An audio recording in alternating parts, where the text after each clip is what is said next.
ደግሞ ብታይ ማለት ነው ዛሬ ምንም የለበስኩት ልብስ በቃ አላማረኝም።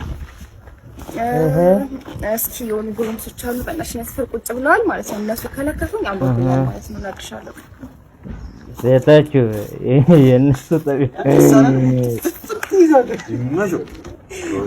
ኧረ አላየሁም። ይገርምሽ አለልሽ አባቴ አለን ሰላም አይባልም እንዴ? ሰፈር ልጅ አይደለም እንዴ? ሰላም አይባልም። ሰላም እንኳን አትልም። አናቅሽማ ታውቃታል። እኔ አላውቃትም። አናቅሽም እናቴ በጣም ይቅርታ።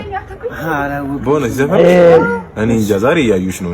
እኔ እንደዚህ ቦቴ ገጠመ እንደገና ጥቁር በጥቁር እንደዚህ አይነት ሰው አላውቅም። እኔ ፀሐዩን ምን ሆነሽ በጠራራ ፀሐይ በ6 ሰዓት እንዴ ለቅሶ ነው ሀዘን ለማን ሰራተኛ ነሽ? ኧረ በስመ አብ ምን የምትገረፈው ደግሞ አላውቃት አላወቃችሁኝ እንደዚህ ተጀምረ እንደዚህ ተሰገጠኝ።